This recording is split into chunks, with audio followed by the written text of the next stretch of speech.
આટલા જપ તપ કરું છું, આમ કરી નાખીશ, બાહુબલ ચોથો બલદામ રૂપિયાથી ખરીદી લઈશ. માણસ તો કઈ ચાલતું નથી. સુર કિશોર કૃપા તે સબલ. આ વૈષ્ણવનું જે બલ છે ઠાકોરજીનું કૃપા બલ છે. એનાથી મોટું જગતમાં કોઈ બલ નથી. જીવ નિસ્સાધન થાય ત્યારે કૃપાનો અનુભવ થાય. આપણે વિચારીએ લૌકિકમાં ફલાણો વ્યક્તિ કામ લાગશે, પેલો મદદ કરશે, પેલો મારું કામ કરી આપશે. જ્યારે જ્યારે જીવ લૌકિક આશ્રય કરે છે ત્યારે ત્યારે નિરાશા અને નિષ્ફળતા મળે છે. જીવ અલ્પ સમર્થ છે, ભગવાન સર્વ સમર્થ છે. જીવ અલ્પજ્ઞ છે, ભગવાન સર્વજ્ઞ છે. જીવ નિરાધાર છે, ભગવાન સર્વાધાર, સર્વેશ્વર અને સર્વાત્મા છે. આશ્રય કરો તો સર્વ સમર્થ પ્રભુનો કરો, ક્યારે જીવનમાં નિષ્ફળતા નહીં મળે. ઘણી વાર કહું છું, એક માણસે BA ની ડિગ્રી પાસ કરી, હાથમાં ડિગ્રીના સર્ટિફિકેટની ફાઇલ લઈ નોકરી શોધવા માટે નીકળ્યો. મહિનાઓ થયા, બિચારાને નોકરી ના મળે. એકવાર ડિગ્રીની ફાઇલ લઈ નોકરી શોધવા માટે નીકળ્યો હતો. એના ગામમાં એક સર્કસ લાગ્યું હતું. આગળથી પસાર થયો તો સર્કસના મેઇન ગેટ પર વાંચ્યું વેકેન્સી, નોકરી ખાલી છે. પેલો સર્કસના મેનેજરને મળવા ગયો. ભાઈ, હું BA થયેલો છું, 12 વાંચ્યું, નોકરી ખાલી છે, અમારી ડિગ્રીની ફાઇલો કઈ કામ હોય તો આપ સામે બેકાર છું. તો કે તારી ડિગ્રીની મારી જરૂર નથી, કામ તો છે પણ થોડું વિચિત્ર છે. થોડા સમયથી સર્કસનું રીચ ક્યાંક ભાગી ગયું છે. તારે કામ કરવાનું કે સાંજે જ્યારે ખેલ શરૂ થાય ત્યારે રીંછની ખાલ પહેરી અને તારે રિંગમાં આવવાનું. રિંગ માસ્ટર નચાવે, નાચી લોકોનું મનોરંજન કરવાનું. દરરોજના તને 200 રૂપિયા મળશે. પેલો વિચારે કે એજ્યુકેટેડ છું ને કામ આટલું વિચિત્ર છે, પણ હમણાં સાવ બેકાર છું ને દરરોજના 200 મળતા હોય તો વાંધો નથી, રહી ગયો કામ પર. સાંજે સર્કસનો ખેલ શરૂ થયો, મ્યુઝિક વાગવા લાગ્યું. BA થયેલો માણસ રીંછની ખાલ પહેરી રિંગમાં આવ્યો.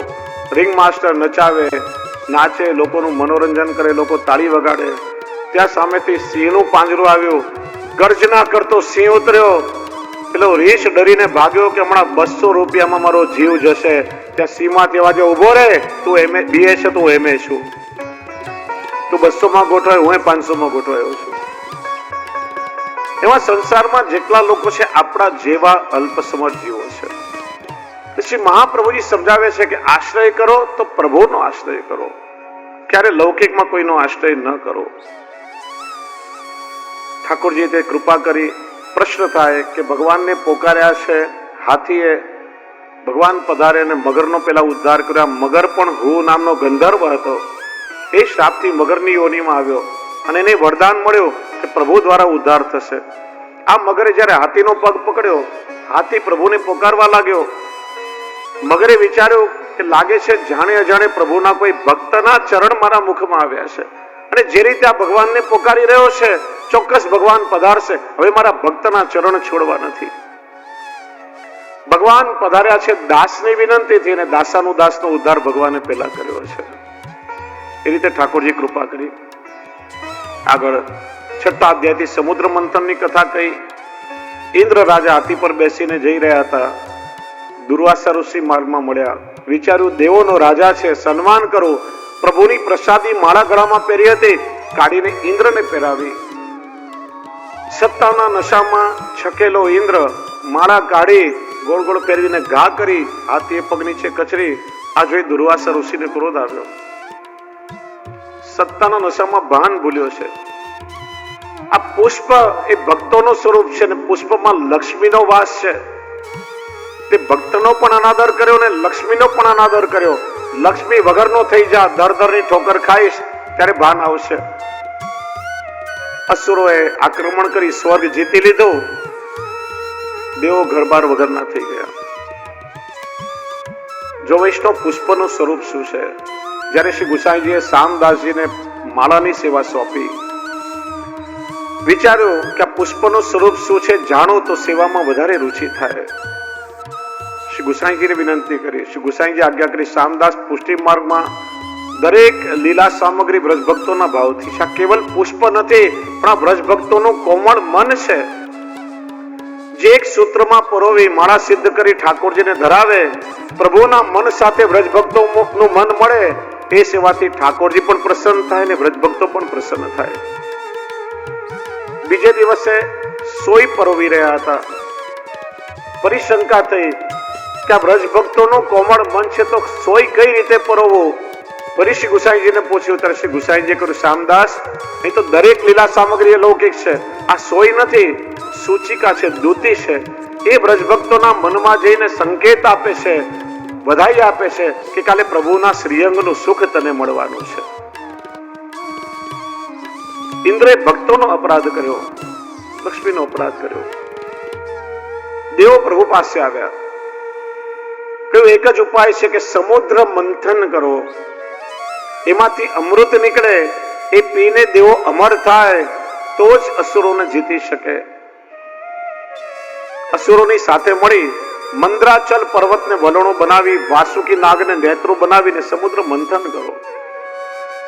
દેવો કે ભગવાન અસુર અમારા શત્રુ છે, એની સાથે સંધિ કરીએ. ભગવાને રાજનીતિ શીખડાવી, જેનો સમય સારો ચાલી રહ્યો એની સાથે ક્યારે શત્રુતા ન કરો. બીજું, સમાજમાં કોઈ મોટું કામ કરવું હોય તો શત્રુ સાથે સંપ કરવો પડે. જોઈએ છે ને કેટલી પાર્ટીઓ એક થઈ ગઈ છે. બધી લાલચ આપી લલચાઈ ગયા. સમુદ્ર મંથન શરૂ થયું, મંદ્રાચલ ડૂબવા લાગ્યો. ત્યારે ભગવાને કૂર્માવતાર ધારણ કર્યો, કાચબાનું રૂપ લઈને પ્રગટ થયા, પર્વતને પીઠ પર ધારણ કર્યો, સમુદ્ર મંથન સફળ બનાવ્યું છે. સમુદ્ર મંથન આપણા બધાનું મનોમંથન છે. એક તરફ દેવ, એક તરફ અસુરો. ક્યારેક સારા વિચાર આપણા મનને પોતાના તરફ ખેંચે, ક્યારેક ખરાબ વિચાર આપણા મનને પોતાના તરફ ખેંચે. પણ મનરૂપી મંદરાચલ ત્યાં સુધી ટકે કે જ્યાં સુધી પ્રભુનો આશ્રય એને મળ્યો છે. સમુદ્ર મંથન થયું છે અમૃતની પ્રાપ્તિ માટે, પણ કહે છે ને કે અમૃત પીવા માટે ઝેર પણ પચાવવું પડે છે. સૌથી પહેલા હળાહળ વિષ નીકળ્યું છે, અને એ વિષનું પાન શિવજીએ કર્યું, કંઠમાં ધારણ કર્યું, નીલકંઠ કહેવાયા. ઘણા વૈષ્ણવ આજે શિવજીના સ્વરૂપને સમજતા નથી, કારણ વગર દ્રોહ કરે છે. શિવજીના ઉપાસકો ભલે શૈવ કહેવાય, પણ વૈષ્ણવાણામ પરમ શંભો. ભાગવતકાર કહે છે વૈષ્ણવમાં પરમ વૈષ્ણવ ભક્ત શિવજી છે, કથાના વાચક શિવજી છે. જ્યારે જ્યારે ભગવાનના પૂર્ણાવતાર થયા, રામાવતારમાં જોશી બનીને, કૃષ્ણ અવતારમાં જોગી બનીને પ્રભુના પ્રથમ દર્શન કરવા શિવજી આવ્યા છે. શ્રીજી બાબા જ્યારે ગોવર્ધન પરથી પ્રસ્થાન કરીને વ્રજગમન કર્યું, ત્યારે શિવજીએ મશાલ લઈ આખા રસ્તામાં માર્ગદર્શન કર્યું છે, બુઢે બાબા બનીને. આજે પણ નાથા દ્વારામાં હેલો પડાય છે. ચંપારણ્યમાં પણ ચંપેશ્વર મહાદેવ વિરાજે, ક્ષેત્ર છે. અનેક લોકોને અનુભવ છે કે રાત્રે વાઘનું રૂપ લઈ અને આખા પરિસરની રક્ષા કરે છે. કેટલાય લોકોએ જોયું છે. શ્રી મહાપ્રભુજીના પ્રસાદીથી આજે નિર્વાહ થાય છે. જ્યાં જ્યાં શ્રી મહાપ્રભુજીએ કથા કરી તીર્થોમાં, કાશી વિશ્વનાથ, રામેશ્વર, શિવજી પોતે પ્રગટ થઈને શ્રી વલ્લભના મુખથી કથાનું શ્રવણ કર્યું છે. શિવજીએ કંઠમાં વિષને શા માટે ધારણ કર્યું? કારણ કે અંતરમાં નિરંતર ભગવદ લીલાનું અવગાહન છે, એટલે અંદરનું ઉતાર્યું. મુખમાં પ્રભુનું નામ છે, મુખથી ન કાઢ્યું, કેવલ કંઠમાં ધારણ કર્યું છે. પારિજાત વૃક્ષ અને અપ્સરા નીકળ્યા, સ્વર્ગમાં ગયા. 5 કામધેનુ ગાય નીકળી, 5 ઋષિઓને મળી છે. ઉચ્ચૈશ્રવા ઘોડો બલિરાજાએ લીધો, ઈરાવતાથી ઇન્દ્રને મળ્યો છે. લક્ષ્મીજી પ્રગટ થયા, ભગવાન નારાયણના કંઠમાં વરમાળા પહેરાવી લક્ષ્મી નારાયણ થયા, અને છેલ્લે ભગવાન ધન્વંતરી હાથમાં અમૃતનો કળશ લઈને પ્રગટ થયા છે. શ્રી મહાપ્રભુજી સમજાવે છે કે ધન્વંતરી અવતાર ને મોહિની અવતાર બંને એક જ છે. અસુરોએ કળશ ઝૂંટવી લીધો, અનર્થ થયો. અમૃત પીવડાવવું છે દેવોને, અસુરો અમૃત પીને અમર બને તો અનર્થ થાય. અને સમયે ભગવાને મોહિની સ્વરૂપ ધારણ કર્યું. અસુરોને કહ્યું કે જુઓ, અમૃત મેળવવા માટે દેવો સાથે તમે બધાએ પરિશ્રમ કર્યો છે, કામ કરો, બંને હરોળમાં બેસી જાઓ, ઉપરનો પાતળો પાણીવાળો ભાગ દેવોને આપો અને નીચેનો જાડો ઘર તમને પીવડાવીશ. અસુરો મોહિત થઈ ગયા. યુક્તિ કરીને ભગવાન દેવોને અમૃતનું પાન કરવા લાગ્યા. રાહુ નામનો અસુર દેવોનો છદ્મ વેશ લઈ દેવોની સાથે બેસી ગયો. અમૃત પી લીધું અને સૂર્યચંદ્ર ઈશારો કર્યો કે ભગવાન આ દેવ નથી, અસુર છે. સુદર્શન ચક્ર છોડ્યું. અમૃત પીધું એટલે મર્યો નહીં, એકમાંથી બે થયા, રાહુ ને કેતુ.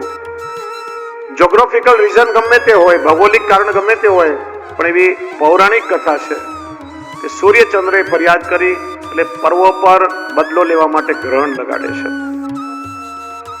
અને મેં એક વૈષ્ણવે પ્રશ્ન પૂછ્યો હતો જ્યારે ગઈકાલે ચર્ચા ચાલી કે સાત્વિક ભોજન લેવું જોઈએ, ત્યારે કોઈ પૂછ્યું કે ડુંગળી લસણ કેમ ના ખવાય, તો એનું કારણ કહું તમને. બે રીઝન, પૌરાણિક કથા બતાવું ને સાયન્ટિફિકલી બતાવું. કેવલ પુષ્ટિ માર્ગમાં નહીં, તમે જો જૈન પરંપરા જુઓ, દરેક વૈષ્ણવી પરંપરામાં જો, તમામ સાત્વિક પરંપરામાં ડુંગળી લસણ નિષેધ બતાવ્યા છે. એનું કારણ ભગવાને સુદર્શન ચક્ર છોડ્યું, રાહુનો શિરચ્છેદ થયો તો એના રક્તની જે બૂંદો ધરતી પર પડી એ અસુરના રક્તમાંથી એની ઉત્પત્તિ છે, એટલા માટે આસુરી કહેવાય છે. એ રાહુના રક્તમાંથી ડુંગળી લસણની ઉત્પત્તિ છે. પણ અમૃત પીધું એટલે એમાં અમૃતના ઔષધિ ગુણો પણ રહેલા છે. અને આપણે લોકો કહીએ કે ડુંગળી લસણ તામસી છે એટલે ના લેવાય, મોઢામાંથી દુર્ગંધ મારે. એક ભાવ પક્ષ છે. તામસી કઈ રીતે છે? અમેરિકામાં સંશોધન થયું છે. માણસના શરીરમાં જ્યારે અશક્તિ આવે એકદમ, ત્યારે આયુર્વેદમાં ઉપચાર છે કે સફેદ ડુંગળીનો રસ મધ સાથે લેવાથી શરીરમાં તાકાત આવે. આ ડુંગળીનું વધારે પડતું સેવન કરવાથી શરીરમાં શુક્રનું વર્ધન થાય અને માણસની કામ વાસના એકદમ જાગે. તો ઠાકોરજીની સેવા સ્મરણ કરતી વખતે પ્રભુમાં મન ન લાગે અને લૌકિક વિષયમાં આપણું મન દોડે, એટલા માટે કહેવાય કે તામસી છે, તામસી વિચારો આપણી અંદર આવે. એટલા માટે દરેક સાત્વિક પરંપરામાં નિષેધ બતાવ્યો છે.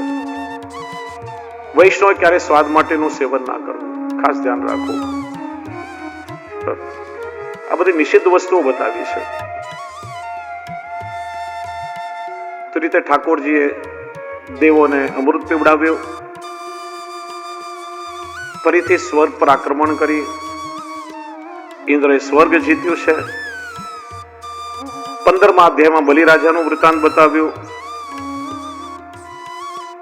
બલિરાજાએ ફરીથી સ્વર્ગ જીતી લીધું. દેવ માતા અદિતિને બહુ દુઃખ થયું. મહર્ષિ કશ્યપ પાસે આવ્યા. અદિતિએ બધી વાત કરી. પતિના કહેવાથી ફાગણ માસના શુક્લ પક્ષમાં 12 દિવસ સુધી પયોવ્રત કર્યું. ફલ સ્વરૂપે ભાદરવા સુદ 12ના દિવસે ભગવાન ઉપેન્દ્રનું પ્રાગટ્ય થયું છે. નામ છે ભગવાન ઉપેન્દ્ર, પણ કદમાં બહુ ઠીકડા હતા એટલા માટે નામ થયું શ્રી વામનજી. બોલીએ વામન ભગવાન કી. અહીં નર્મદાના કિનારે ભૃગુ કચ્છ, જેને આપણે હાલ ભરૂચના નામથી જાણીએ છીએ, ત્યાં બલિરાજાએ અશ્વમેધ યજ્ઞ કર્યો હતો અને પ્રભુ સ્વયં વામન સ્વરૂપે પધાર્યા. એમનો તેજ જોઈ બલિરાજાએ ઉભા થઈને આદર કર્યો છે. લાગે છે આજે ઋષિઓની તપશ્ચર્યા સાકારિત રૂપે મારા યજ્ઞમાં પધારી છે. માગો, શું દાન જોઈએ છે? ભગવાન કહે કે મારા ચરણના માપની 3 ડગલા ભૂમિ મને આપો. રાજા હસવા લાગ્યા. લાગો બહુ મોટા વિદ્વાન છો, પણ છો તો નાના બાળક. અરે 3 નગર માગો, 3 શહેર માગો, 3 ડગલા ભૂમિમાં તમારું શું વળશે? બસ મારે તો એટલું જોઈએ. જ્યાં બલિરાજા સંકલ્પ કરવા જાય, ગુરુ શુક્રાચાર્ય બહુ સમજાવ્યા છે, બહુ ઉતાવળ ન કરો રાજા. આ સામાન્ય બટુક નથી, સ્વયં વિષ્ણુનો અવતાર છે. હમણાં વિરાટ કાયા ધરીને તમારું બધું તમારી પાસે લઈ લેશે. રાજા કેવું? પ્રહલાદનો પુત્ર છું. વચન નીકળ્યું છે, નિષ્ફળ ન થાય. શુક્રાચાર્ય વિચાર્યું કે જારીમાંથી જલ નીકળશે તો રાજા સંકલ્પ કરશે ને. સૂક્ષ્મ રૂપે નાળવામાં પેસી ગયા. ભગવાને એક દર્ભ લઈને નાળવામાં ખોસ્યું. પધારો. બોલીએ શ્રી વલ્લભાધીશ. બધા ઉભા થઈ જાઓ.